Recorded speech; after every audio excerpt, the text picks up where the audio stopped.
ये पूरी कहानी उन्हीं की है जिन्हें क्रिकेट का भगवान कहा जाता और शतक पे शतक लगाने वाले, जिन्होंने 100 शतक पूरा किया, उन्हीं की कहानी, उन्हीं की जुबानी मैं सुनाने जा रहा हूँ। उस प्लेयर की कहानी जिन्होंने 11 साल की उम्र से क्रिकेट में कदम रखा और वर्ल्ड कप तक का चैंपियन का सफर उन्होंने पूरा किया। जी हाँ, मैं बात कर रहा हूँ हमारे favourite the one and only Sachin Tendulkar, जिन्होंने खुद अपने ऊपर एक किताब लिखी जिस किताब का नाम है मेरी आत्मकथा, playing it my way, my autobiography. उस किताब को समय मिले तो एक बार जरूर पढ़ें। So without wasting the time let's start this story.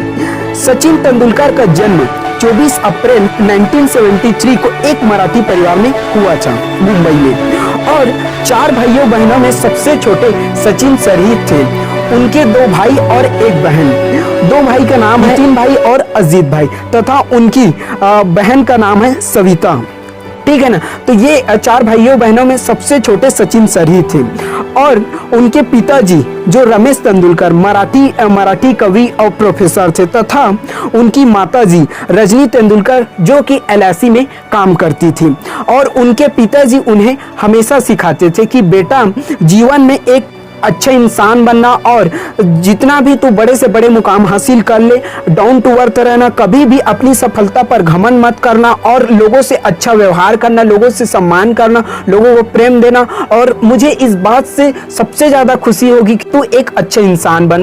मुझे इससे ज़्यादा खुशी नहीं होगी कि तू एक अच्छा क्रिकेटर है, मुझे होगी, बट सबसे ज़्यादा खुशी मुझे इस बात से होगी कि तू एक अच्छा इंसान बन। क्योंकि तू अगर एक अच्छा इंसान है, तेरे मरने के बाद भी, तेरे रिटायरमेंट के बाद भी तुझे लोग प्यार सम्मान देंगे, जिसकी बहुत ज़्यादा जरूरी है। क्योंकि हम एक इंसान है तो हमें इंसानियत नहीं खोना चाहिए। हमें सबसे ज़्यादा हमारे लिए अगर कोई चीज़ है जो कि आई मीन इट, वो है इंसानियत। क्योंकि हमें कभी भी इंसानियत नहीं खोना चाहिए और हमें सबसे अच्छे इंसान बनना सबसे ज़रूरी है। और जहाँ तक कि मैं उनकी इंटरव्यूज़ देखा हूँ और उनके ऊपर स्टडीज़ किया हूँ तो मुझे वाकई में ये सारा चीज़ मैं ऑब्जर्व किया हूँ कि Sachin sir is the best person. Literally I am not lying, I am not kidding, literally is the best person.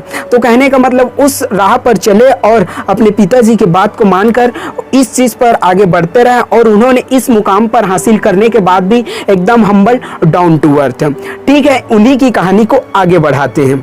Nitin भाई और अजीत भाई ने हमेशा उनकी कोशिशों में उनका साथ दिया। उनके 2 भाई नितिन भाई और अजीत भाई ने हमेशा उनकी कोशिशों में उनका साथ दिया, जिसमें अजीत भाई उनसे 10 साल बड़े थे और अजीत भाई जो कि एक क्लब क्रिकेटर भी थे। हालांकि उन्होंने अपने करियर का बलिदान देते हुए अपने भाई की काफ़ी मदद की, मीन्स सचिन सर की काफ़ी मदद की, हर छोटे छोटे चीज़ों में उनकी मदद की। जिस वजह से कहते हैं ना कि छोटी सफलता के लिए आप अकेले ही काफ़ी हो, लेकिन बड़ी सफलता चाहिए और इस लेवल की सफलता चाहिए तो टीम वर्क चाहिए, इसमें लोगों की सपोर्ट की ज़रूरत होती है। और इस कहानी में जहाँ तक मैं पढ़ा हूँ और मैं आप लोगों के साथ शेयर कर रहा हूँ, उनकी कहानी में लोगों का सपोर्ट था, जिस वजह से वो आज इतने बड़े लेजेंड बने हैं। तो ये उनके भाई का सबसे ज़्यादा सपोर्ट था। और कहा जाता है ना, किस्मत वालों को भाई मिलता है, और सही बात है, जिनके भाई हैं वो किस्मत वाले हैं और भाइयों का सपोर्ट की वजह से आज वो इस मुकाम में हैं। और एक खास बात यह है कि सचिन सर को पहला क्रिकेट बैट उनकी बहन सविता ने दिया था, जब उनकी बहन छुट्टियों में कश्मीर गई थी और वहां से उनके लिए कश्मीरी लकड़ी का बैट लेकर आई थी। जो कि कहते हैं ना कि जब हम छोटे रहते हैं तो हमें कोई भी चीज़ें मिलती है ना, तो हम कोई हमारे लिए कुछ भी लेके आए तो हम उसको देखकर मतलब नेक्स्ट लेवल की खुशी होती है। तो उस समय सचिन सर उस बैट को देखकर बहुत खुश हुए थे, जो कि उनको ये भी नहीं पता था कि आने वाले समय में मैं इतना बड़ा क्रिकेटर बन सकता हूँ। कहते हैं ना, जो भी होता है अच्छे के लिए होता है, what ever happens happen for the best. ठीक है, तो ये उन्हीं की कहानी को आगे बढ़ाते हैं। बचपन में सबसे पहले वे बांद्रा कि इंडियन एजुकेशन सोसाइटी के न्यू इंग्लिश पढ़ने गए। हालांकि वो बहुत अच्छे स्टूडेंट नहीं थे, इसका मतलब ये नहीं कि वो बहुत बेकार स्टूडेंट थे, मतलब एक तरीके से बोल सकते वो मीडियोकर स्टूडेंट थे। साइकिल का सपना अब ये है उनके साइकिल का सपना। ये बचपन की बात है जब उन्होंने साइकिल का सपना देखा, और वो बचपन में बहुत जिद्दी थे, बहुत ही जिद्दी, मतलब आई कैन नॉट एक्सप्रेस, मतलब कितना ज़्यादा जिद्दी थे, ठीक है ना, क्योंकि बच्चे रहते हैं तो जिद्दी ही रहते हैं, और जिद्दी जो कि उनके आगे पूरे करियर में काम आया। तो बचपन में बहुत जिद्दी थे और उनका एक सपना था कि मुझे साइकिल लेना है, ऐसे बोल के, क्योंकि उनके ज़्यादातर फ्रेंड्स के पास साइकिल थी। इस वजह से उनको लगा कि मुझे किसी भी हालत में मुझे साइकिल चाहिए, मतलब साइकिल चाहिए। और उन्होंने जिद किया कि अपने पेरेंट्स को बोला कि मुझे साइकिल चाहिए, मतलब चाहिए। उनके पिताजी बोले 1 हफ्ते बाद दिलाएंगे, लेकिन उन्होंने मतलब पेशेंस नहीं रखा और सिर्फ बोला कि नहीं मुझे साइकिल चाहिए, मतलब मुझे साइकिल चाहिए, मतलब साइकिल चाहिए। और ये सब एक्टिंग वर्क करके, जैसे बच्चा रहता है ना, वो मतलब डट जाता है, वो बैठ जाता है। वो मान लो मार्केट गया, वहाँ उसको चाहिए, मतलब चाहिए, मतलब चाहिए, वहाँ बैठ जाएगा, वहाँ मार्केट से जाएगा नहीं। तो ये जिद्दीपन होना चाहिए। ये क्या होता है मालूम, हम जैसे जैसे हम जीवन में आगे बढ़ते तो हम ये हमारे अंदर इसको हम निकाल देते हैं, जो कि सही नहीं है। इसको हमें अंदर में रखना चाहिए कि जिद्दी का नाम ही है कमिटमेंट। तो वो जिद्दी वो बचपन से ही था, जिस वजह से वो आज इस मुकाम में पहुंचे, और जो कि बहुत बड़ी बात है, छोटी मोटी बात नहीं। अगर आपने से कोई भी जिद्दी है, it means it's not bad, okay, that is good thing according to myself. तो ये उन्होंने जीत कर लिया और किसी भी हालत में फाइनली उन्होंने साइकिल अपने पिताजी से लेवा ही लिया। तो क्रिकेट और संगीत के अलावा बचपन में वो टेनिस के भी दीवाने थे और मशहूर अमेरिकी खिलाड़ी उनके हीरो थे। 10 साल की उम्र में उनके मैकनेरो के हुलिये और गतिविधियों की नकल करते थे। कहने का मतलब है कि वो बचपन में ही मतलब उनको टेनिस खेलने का भी शौक था। कहते हैं ना, मतलब अलग अलग चीज़ें रहती जो हमें पसंद आती है। तो कहने का मतलब वो सचिन सर को टेनिस में भी बहुत मज़ा आता था। हालांकि उनके अजीत भाई को पता था कि सबसे ज़्यादा उनको क्या बोलते हैं आनंद क्रिकेट खेलने में आता था, क्रिकेट खेलने में आता था। इसलिए उन्होंने, अजीत भाई ने सोचा कि मैं अपने भाई को सपोर्ट करूंगा अच्छा क्रिकेटर बनने के लिए। फिर 1984 को 11 साल की उम्र में रमाकांत आचरेकर सर के समर क्रिकेट कैंप में ले गए और उस बीच सचिन सर की क्रिकेट की जर्नी शुरू हुई। तो उस बीच वो लेकर गए और 1984 में ऐसा लेकर गए और परिचय करवाए रमाकांत आचरेकर सर से, और जिसे क्या धीरे धीरे इंट्रोड्यूस करवाने के बाद उनकी सचिन सर की क्रिकेट की जर्नी शुरू हुई। अजीत भाई ने सचिन सर को कॉलोनी में खेलते देखा था, कॉलोनी में खेलते देखा था। तो उनको पता था कि सचिन सर बहुत अच्छा खेलते हैं, और ये सारी बातें जो सचिन सर की क्वालिटी थी, इस सब को रमाकांत आचरेकर सर के सामने शेयर किया अजीत भाई ने, और बोला कि मेरा भाई क्रिकेट सीखेगा, ये होगा ऐसे करके। फिर इस बीच क्या बोलते हैं सर से मुलाकात करवाने पर आचरेकर सर ने कहा खेल कर दिखाओ। तो इस वजह से क्या बोलते हैं वो घबरा गए, सचिन सर घबरा गए, और इस वजह से उन्होंने अपना बेस्ट नहीं दे पाया। और कहते हैं ना, change your talent into the performance, अपने प्रतिभा को प्रदर्शन में बदले। तो हम सब में भी अलग अलग प्रतिभा है, उस सभी प्रतिभा को प्रदर्शन करना जरूरी है, क्योंकि जब तक हम दिखाएंगे नहीं तब तक कैसे लोगों को दिखेगा कि हाँ हमारे अंदर ये क्वालिटी है, क्योंकि हम सभी के अंदर कुछ ना कुछ क्वालिटी है जो लोगों को दिखना चाहिए। फिर उन्होंने क्या बोलते हैं सचिन सर दिखाए, और उस समय उतना बेहतर भी नहीं दिखा पाए। इस वजह से अजीत भाई ने बोला कि सर शायद मेरा भाई आपको देखकर घबरा रहा है, तो आप एक काम करो, आप छुप कर इनकी क्रिकेट देखो, जिससे ये अच्छा खेलेंगे। और वाकई में आचरेकर सर ने छुप कर देखा और वो बहुत अच्छा खेले, और इस वजह से उन्हें बोला कि हाँ मैं आपको लेता हूँ, आप हमारे साथ रहोगे और मैं आपको सिखाऊंगा। ऐसे ऐसे करके उनकी क्रिकेट की जर्नी शुरू हुई, और समर कैंप के बीच तक सर को उनकी बल्लेबाजी बहुत पसंद आई, और उन्होंने अजीत भाई से कहा कि सचिन सर एक दिन अच्छा क्रिकेटर बन सकता है, और उन्होंने कहा, और वाकई में आज हमारे सामने वो बहुत अच्छे क्रिकेटर बन गए हैं। ये थी उनकी जर्नी, और मैं इनकी जर्नी को आगे बनाते जा रहा हूँ। 1986 से 87 के सीजन में सचिन सर लगातार रन बनाने लगे और उन्होंने अपना पहला शतक भी बना डाला। सफलता एक दिन में नहीं मिलती, लेकिन एक दिन जरूर मिलती है। तो इसलिए हमें डटे रहना चाहिए, कुछ भी हो जाए। और कहते हैं ना, कंसिस्टेंसी इज की ऑफ सक्सेस, जुड़े रहना ही सफलता का नियम है। और कितनी सारी मुश्किलें आई, फिर भी मुश्किलों साइड में करते हुए सिर्फ आगे बढ़ते गए, तो वो मतलब अपने काम में डटे रहे, और जिस वजह से आज वो इस मुकाम में हैं। और वे शिवाजी पार्क में डॉन बॉस्को स्कूल के खिलाफ खेल रहे थे, और सचिन सर पहले दिन के अंत में 94 पर आउट हुए थे। 94 मींस रेस्ट ऑफ 6 रन ही चाहिए थे, किसके लिए? शतक बनाने के लिए। मैच के कुछ दिन पहले सचिन सर ने अपने सर को अपने घर पर डिनर के लिए इनवाइट किया, लेकिन सर ने रिफ्यूज कर दिया। सर ने कहा जब तक तुम शतक नहीं बनाओगे तब तक मैं डिनर में नहीं आऊंगा, ठीक है ना। फिर ये सब बातें को सुनकर सचिन सर ने बोला किसी भी हालत में हो जाए मुझे अच्छा अपना एक शतक बनाना है और सर को दिखाना है, तभी सर आएंगे। तो ये उनके अंदर कमिटमेंट था, हाँ उनके अंदर वो जिद्दीपन था। वही जिद्दीपन को लेकर उन्होंने बोला कि हाँ मैं आचरेकर सर को चाहता हूं कि वो मेरे घर में आए और वो आकर खाना खाएं। तो इसलिए उन्होंने फाइनली फिर खेला और अच्छा प्रदर्शन किया, और ये सब देखकर आचरेकर सर उनके घर आए, और इस बात से उन्हें सबसे ज्यादा खुशी हुई। आचरेकर सर ने उन्हें काफी निगरानी से देखा और उनकी मेहनत जो है रंग लाई, और काफी मेहनत करते थे। यह बात आचरेकर सर को बहुत पसंद आई। मतलब कहने का मतलब ये है कि सचिन सर बहुत हार्ड वर्कर हैं, और ये सब उन्हीं की मेहनत और उन्हीं की लगन और ये सारी चीज की वजह से वो इतने सक्सेसफुल हुए हैं क्रिकेट में, क्योंकि क्रिकेट का भगवान कहा जाना छोटी मोटी बात नहीं है। सचिन सर ने 14 नवंबर 1988 को रणजी ट्रॉफी में मुंबई टीम के लिए चुना गया। मतलब मुंबई टीम के लिए भी उन्हें चुना गया, क्योंकि इतना अच्छा प्रदर्शन कर रहे थे, जिससे सर भी उनसे मतलब अप्रिशिएट हो गए कि वाह ये तो बहुत अच्छा कर रहा है, ये जीवन में बहुत आगे बढ़ेगा।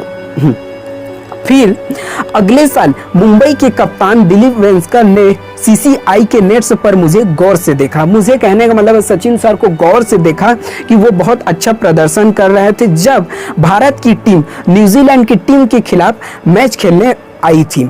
और सचिन सर ने कपिल देव के खिलाफ जिस तरह से खेले, उससे वेंगसरकर बहुत प्रभावित हुए और उन्होंने 10 दिसंबर 1988 को, जब सचिन सर को 15 साल के थे, उन्होंने सचिन सर से मुंबई की तरह से गुजरात के खिलाफ खेल सकते थे, क्योंकि ये जो है ना वेंगसरकर सर ने उन्हें इतना अच्छा प्रदर्शन करते हुए देखा था, तो उन्होंने बोला कि तुम इस टीम के लिए खेल सकते हो। तो कहने का मतलब ये सब कहाँ से हुआ? वो उनके टैलेंट की वजह से हुआ। उनका जो क्या बोलते हैं क्रिकेट है ना, उनका पैशन था, इस वजह से वो इस मुकाम में पहुंचे हैं। और कहते हैं ना, आपको जो पसंद है, आपकी जो पैशन है ना, आपका जो अपने पैशन में काम करो, अगर वो और किसी में काम कर दे तो शायद मुझे लगता है कि वो आज इतने बड़े क्रिकेटर नहीं बन पाते। तो इसलिए हमें भी अपना पैशन पता होना चाहिए कि हाँ मुझ में क्या क्वालिटी है जो लोगों को पसंद है, और वही करो जो आपको पसंद है। फिर उन्होंने शतक बनाया, और इस प्रक्रिया में अपने पहले प्रथम श्रेणी में शतक बनाए, और 1988 से 89 सीजन में ही मुंबई की ओर से सबसे ज्यादा रन बनाने वाले बल्लेबाज बन गए। तो कहने का मतलब है कई टेस्ट हैं और काफी सारे मैचेस हुए, उन सब में उनका अच्छा प्रदर्शन था। ऐसा था कभी आउट भी हुए थे, कभी अच्छा प्रदर्शन भी बनाए थे, लेकिन ज्यादा मेजॉरिटी ऑफ टाइम उन्होंने काफी अच्छा प्रदर्शन किया था। और 16 साल की उम्र में भारत के लिए खेलने के लिए चुन लिया गया। 16 साल की उम्र में, जिस समय लोग किशोर अवस्था में रहते हैं, उस समय उन्हें भारत के लिए खेलने के लिए चुन लिया गया। भारत पाकिस्तान ने नवंबर से दिसंबर 1989 में, उस समय सचिन सर ने शतक बनाया और पाकिस्तान दौरे में चले गए। जो उस समय कई लोग क्या बोलते हैं पाकिस्तान के, और कुछ कई प्लेयर्स उनको बोलते थे कि ये क्या खेलेगा, ये तो क्या बोलते देखने आए, ये तो बच्चा है, ये क्या खेल पाएगा, ऐसे करके कई लोग बोल रहे थे। लेकिन सचिन सर ने कभी भी उन सभी बातों को सीरियसली नहीं लिया। उन्होंने बोला कि मुझे पता है और मैं इन लोगों को प्रूफ करके दिखाऊंगा, क्योंकि ऐसा है कि हम कितना भी अच्छा करें लेकिन कई लोगों को पसंद नहीं आता, जिस वजह से कई लोग बोलते हैं और कहते हैं ना कि कभी भी किसी को देखकर जज नहीं करना चाहिए, क्योंकि क्या पता, और मुझे लगता है इस दुनिया में कोई भी कहीं भी पहुंच सकता है, बस उसके अंदर एक जुनून होना चाहिए इस काम के प्रति, जो सचिन सर के में मैंने देखा। और पहला टेस्ट कराची में 15 से 20 नवंबर को 1989 में हुआ, उनमें भी उन्होंने अच्छा प्रदर्शन दिया। और दूसरा टेस्ट फैसलाबाद में 23 से 28 28 नवंबर 1989 को दिया। और तीसरा टेस्ट लाहौर में 1 से लेकर 6 दिसंबर को 1989 में दिया। और चौथा टेस्ट सियालकोट में 9 से लेकर 14 दिसंबर 1989 को दिया। तो ये कहने का मतलब है उन्होंने अपना प्रदर्शन दिया, तो उन्होंने कभी भी हार नहीं माना। कहते हैं ना कि हम 2-4 दिन करते हैं, उसके बाद हम बोलते हैं कि नहीं मेरे से नहीं होगा। तो ये कहने का मतलब ये है उनकी, इसी को तो बोलते हैं द पावर ऑफ कंसिस्टेंसी। इस बीच काफी समस्याओं को सचिन सर को सामना करना पड़ा। और जैसे कि एक सबसे बड़ी प्रॉब्लम तब हुई जब सचिन सर खेल रहे थे, जब उनके नाक में बॉल पड़ा, जिस वजह से उन्हें काफी चोट लगा, जिस वजह से टकराने के बाद स्लिप की हो गई और चली गई। तब उनके शर्ट पर खून ही खून हो गया। तब उस बीच मतलब जितने भी प्लेयर्स है वो प्लेयर्स बोलने लगे, कई प्लेयर्स उनको बोलने लगे कि तू बच्चा है, तू जा होमवर्क करके आना, तू हॉस्पिटल जा। जब उनके नाक में चोट लगी, जब पूरा खून ही खून हो गया था, फिर लोग उनको बोलने लगे कि क्या बोलते हैं, जा तू तो पूरा बच्चा है और तू कुछ नहीं कर पाएगा। यह ऐसा सब चीज़ सुनने के बाद फिर उस बीच डॉक्टर आया और डॉक्टर ने बर्फ लगाया और डॉक्टर भी बोले कि तुम्हें अभी जाना चाहिए, तुम्हें अभी नहीं खेलना चाहिए, तुम खेलने के हालात में नहीं हो। फिर भी सचिन सर ने बोला कि नहीं, मैं खेलेगा। यही तो कमिटमेंट चाहिए यार, यही तो कमिटमेंट चाहिए जीवन में सफलता हासिल करने के लिए। क्योंकि सफलता it's not overnight, it's a process, it takes time. और सफलता में मजा कब आता है? जो कड़ी मेहनत करके, जो संघर्ष करके मिलता है ना, उसी सफलता में मजा आता है। और एक सबसे अच्छी कोटेशन है ना, संघर्ष ना तकलीफ तो क्या मजा है जीने में, बड़े बड़े तूफान थम जाते हैं जब आग लगी हो सीने में। तो ये उन्हीं की कहानी है और वाकई में उन्होंने हर चीज को प्रूव करके दिखा। और उन्होंने पाकिस्तान के मैच में जो चल रहा था उस मैच को ड्रॉ करवा दिया। नवजोत सिद्धू और सचिन सर ने टेस्ट क्रिकेट में दूसरा अर्धशतक तथा पाकिस्तान के घरेलू मैदान पर उसने जीतने देना भारत के लिए एक बड़ी उपलब्धि थी। उन्होंने पाकिस्तान को जीतने नहीं दिया और उन्होंने अच्छा प्रदर्शन करके वो जीत गए। तो ये क्या है कहने का मतलब, दर्द कहते हैं ना, दर्द आपको तब तक नहीं सता सकती जब आप दर्द को महसूस करते हो। दर्द वो कुछ नहीं है अगर खुद में है ना, जब आपका विजन क्लियर है, जब आपका गोल क्लियर है ना, गोल के ऊपर मैं वीडियो बनाऊं, उस वीडियो को जरूर देखें। तो जब गोल क्लियर है ना, तो कोई भी चीजें आपको इफेक्ट नहीं करती। चीजें हमें तभी इफेक्ट करती है जब हम खुद उसको इफेक्ट के रूप में लेते हैं। अब मैच हुआ भारत इंग्लैंड में जुलाई अगस्त 1998 को। उन्होंने 63 रन की बदौलत मैच जीत लिया। अब पहला टेस्ट लॉर्ड्स 26 से 31 जुलाई को 1990 को हुआ और दूसरा टेस्ट ओल्ड ट्रैफर्ड से 9 से लेकर 14 अगस्त को 1990 को हुआ। तो कहने का मतलब ये सारे वो खेलते गए और मतलब वो काफ़ी अपने पूरी जर्नी में वो घर से बाहर रहे। तो कहते हैं ना, कुछ पाने के लिए कुछ खोना भी पड़ता है। तो ये दूर रहे और घर कभी कभी आते थे क्योंकि वो अपने शेड्यूल में बहुत बिजी रहते थे। और भारत और ऑस्ट्रेलिया के बीच उन्होंने नवंबर 1991 से फरवरी 1992 का खेला और ऑस्ट्रेलिया और न्यूजीलैंड के बीच में 1992 का विश्व कप। अब उनके जीवन में आता है एक लेडी जो है एंट्री करती है, फिर उनके जीवन में एक लड़की एंट्री करती जिनका नाम है अंजलि मेहता, जो कि अंजलि तेंदुलकर बन गई है और उन्होंने उन्हीं के साथ मैरिज किया। वो उनकी लाइफ पार्टनर थी, ठीक है ना। और उनका रिलेशन है 1990 से 1995 तक चला। कहने का मतलब है 5 साल तक उनका रिलेशनशिप चला और वो सचिन सर ने मैरिज भी उन्हीं से किया और उनके एक बेटा एक बेटी है। एक का नाम है सारा और दूसरा का नाम है अर्जुन। और वो सचिन सर बताते भी हैं कि उनकी सक्सेस की जर्नी में उनका लाइफ पार्टनर का बहुत बड़ा योगदान था। वो डॉक्टर बनना चाहती थी लेकिन अपने डॉक्टर के उन सारी चीज़ों को छोड़ के सिर्फ मतलब सचिन सर के लिए सारी चीज़ कुर्बान कर दी। और क्योंकि सचिन सर बाहर खेलने जाते थे तो फैमिली का वही ध्यान रखती थी।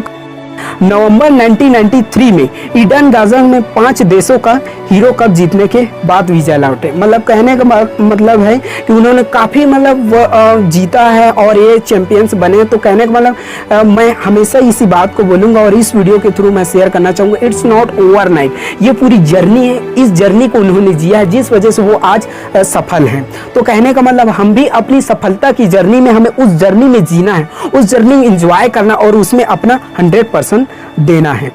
अब भारत दक्षिण अफ्रीका के बीच में नवंबर 1992 में से 1993 तक हुआ, इसमें भी उन्होंने खेला। और इंग्लैंड और भारत के बीच में जनवरी से मार्च 1993 में, और भारत और न्यूजीलैंड में मार्च अप्रैल 1994 को।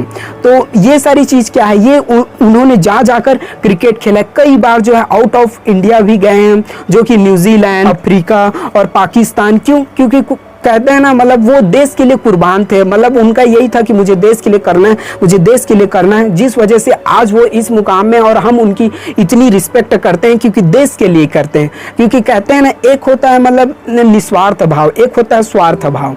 तो कहने का मतलब सेल्फिश इट्स नथिंग, और जो हम निस्वार्थ भाव से करते हैं ना, वो ही बहुत बड़ी चीज़ है। जो कि कभी भी पैसा का लालच ना करते, सिर्फ अच्छे प्रदर्शन अपना देते रहें। और भारत दक्षिण अफ्रीका में दिसंबर 1996 से फरवरी 97 तक खेला उन्होंने, और भारत वेस्ट इंडीज़ में मार्च अप्रैल 1997 तक। तो ये क्या है, उनकी मैचेस थी जो खेले, और जो कि मैं चाहता हूं कि आपको भी नॉलेज है कि उन्होंने कितनी मैचेस खेली है। 1998 का वर्ष उनके करियर का खास वर्ष था। उस बीच में उन्होंने, कहते हैं ना कि एक सबसे बुरी वाली बात जो कहावत है, पढ़ोगे लिखोगे तो बनोगे नवाब, खेलोगे कूदोगे तो बनोगे खराब। तो कहने का मतलब पढ़ोगे लिखोगे तो बनोगे नवाब, ये तो 100%, लेकिन भाई ये भी है कि खेलने कूदने से भी बहुत बड़ा फ्यूचर है। क्योंकि ऐसे लोग प्रूव करते हैं, क्योंकि इतना बड़ा पैशन है ना, इतना बड़ा नाम कमाना छोटी मोटी बात नहीं है। और ये कहाँ से हुआ? सिर्फ खेल से हुआ। तो कहने का मतलब इस कहानी को नज़रअंदाज नहीं करना चाहिए, और इस लाइन को भी नज़रअंदाज नहीं करना चाहिए। जब इंग्लैंड में 1999 का विश्व कप चल रहा था, तो उनके पिताजी संसार से चले गए। ये सबसे बड़ी दुख की बात थी उनके लिए, क्योंकि किसी के पिताजी चले जाना मतलब, क्योंकि वो अपने पिताजी से बहुत कनेक्टेड थे। तो इसलिए उनके पिताजी के जाने के बाद वो कुछ हफ्तों तक परेशान भी थे, कुछ हफ्तों तक, कहने का मतलब अभी भी उनके अंदर है, लेकिन वो ही समझ सकते हैं कि उस समय कैसे था। और न्यूजीलैंड में भारत में अक्टूबर नवंबर 99 को मैच था। भारत ऑस्ट्रेलिया नवंबर 1999 को, जनवरी 2000 को। और उसके 4 दिन बाद उन्हें इंग्लैंड में जाना पड़ा खेलने के लिए। तो क्योंकि 4 दिन के बाद गए, तो कहने का मतलब ये नहीं कि अब ये हो गया तो यहीं बैठ जाएं। वो गए, और उनके अंदर जो गुस्सा था, वो जो मतलब वो फील कर रहे, तो उन्होंने अपने पॉजिटिव वे में यूज़ किया। कैसे यूज़ किया? सचिन सर ने 1999 के विश्व कप में कीनिया के खिलाफ यह शतक उनके लिए बहुत खास था, क्योंकि उन्होंने यह शतक उनके पिताजी को समर्पित किया था, जिन्हें सचिन सर ने 1 सप्ताह पहले खोया था। नवंबर 99 में न्यूजीलैंड के खिलाफ उन्होंने जीता। तो ये क्या, उनके अंदर एक गुस्सा था। सचिन सर ने अपने करियर में 100 शतक लगाए, उसमें से 49 शतक वनडे में तथा 51 शतक टेस्ट क्रिकेट में आया। तो कहने का मतलब शतक पे शतक मैं स्टार्टिंग में ही बोला था कि सबसे ज्यादा शतक बनाने वाले सचिन सर ही थे, और जिस वजह से मतलब थे नहीं, हैं अभी भी। तो वो इतने बड़े क्रिकेटर क्यों? क्योंकि उनके जितना कोई रन ही नहीं बनाया। आगे नो डाउट कोई भी बना सकता है, जिसमें होगा कि हाँ वो कर ही सकता है। फिर 4 फरवरी 2014 को नई दिल्ली में सचिन सर को भारत रत्न से सम्मानित किया गया। तो कहने का मतलब उनको भारत रत्न से भी सम्मानित किया गया है, जो कि बहुत बड़ी बात है, छोटी मोटी बात नहीं है। और वो जो उनको मिला सम्मान, वो अपने गुरु को जाकर वो दिए और बताए कि ये मुझे सम्मान मिला। तो ये क्या है? ये है हम्बल डाउन टू अर्थ। ये नहीं कि मैंने किया, ये कि मतलब गुरु को भी उतना हक दिए कि हाँ जी सर, आपकी वजह से मैं यहाँ तक पहुँचा। तो दिस इज कॉल्ड ग्रेटिट्यूड, इसको हम ग्रेटिट्यूड बोल सकते हैं। और जिस चीज़ों का सबसे ज़्यादा इंतज़ार था, कि मैं स्टार्टिंग में ही बोला था और थंबनेल में भी लिखा है, वर्ल्ड कप के बारे में। तो 16 नवंबर 2013 को क्रिकेट से रिटायर हुए, और उन्होंने 2011 में वर्ल्ड कप जीता। तो ये उन्हीं की। Thank you so much everyone for watching this video.